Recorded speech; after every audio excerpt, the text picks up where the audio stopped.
Hello, greetings. This is Ann Sieg once again for 21 suggestions for success. Let's dive in. Number 5 is be forgiving of yourself and others. Alrighty, well, this one brought about a bit of a conversation again. My dialogue with my husband as we were going on a road trip up north.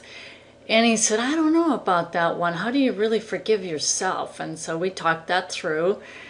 Like I want to say again and mention, there's no right or wrong answers here. It's just something to reflect on in these statements, and do they indeed lead to success?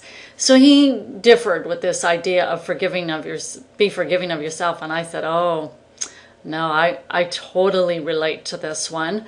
And I don't know if this is something more indicative of women. I don't think so. I think it's just really personalities and people and this type of thing. But I know for myself, I can be real hard on myself, just kicking myself, this, that, and it's something that I've had to really work through.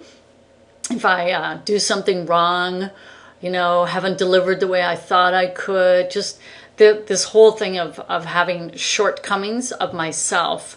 And over the years and over time, I've learned to let go of that a whole lot more quickly, because it's like just forgive and move on, get it done with.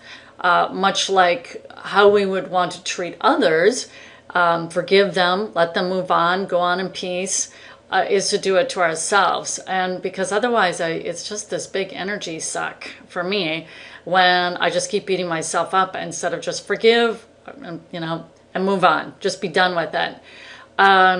Just make it more of a finality rather than just dredging oneself face down in the mud forever. It's just needless self-infliction that shouldn't be there. So, but we all come from a different place, different past, different experiences as these attributes are being shared here. So now, being forgiving of others, yes, I think on the whole, it all depends on the situation. Some I can forgive really easily, and others it's kind of hard. So I have to admit, and I think you would agree, it depends on the infliction, whatever it was, the gravity of the situation. When it's something really, really, really painful and you have to work through that whole pain experience, it can just take longer to forgive certain circumstances, situations than others. I think that's just our humanity there. But I think it comes more from intent, making that commitment that even while it may be hard and you have to work through those phases of forgiveness, I think it really starts more with intent that, yes, I commit to this and the rest will fall into play. Meaning you commit to forgiving somebody, even if it's you have to work through all of that, the release of it and whatever it may all involve, is just committing to it because it's the right thing to do. And it is the right thing to do, because the worst thing is to go when you don't forgive, you end up being the one who suffers more than the person who needs forgiveness. And that suffering of holding grudges and resentment is, I think, one of the worst places of all to suffer, is to fester, to allow that to fester, the ill feelings, ill will, whatever, all of that negativity it puts oneself into a place of torment by not being able to release and give forgiveness. To err is divine and forgive. How does that go by Shakespeare?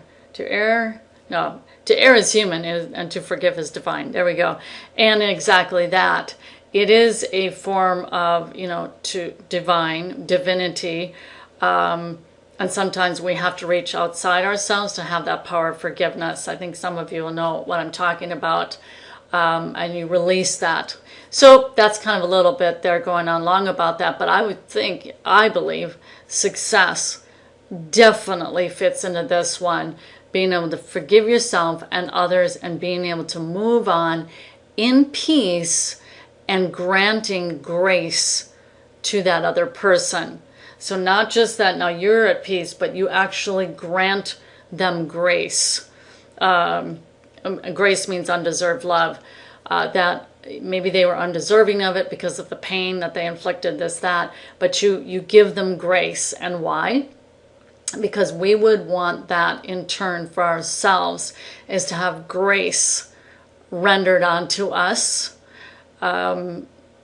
It's very freeing. So those are my thoughts about suggestion number 5. I think this is a huge, huge one to become a really successful and happy person. Go ahead and share your thoughts below. Thanks so much, and I'll see you in suggestion 6. Talk soon.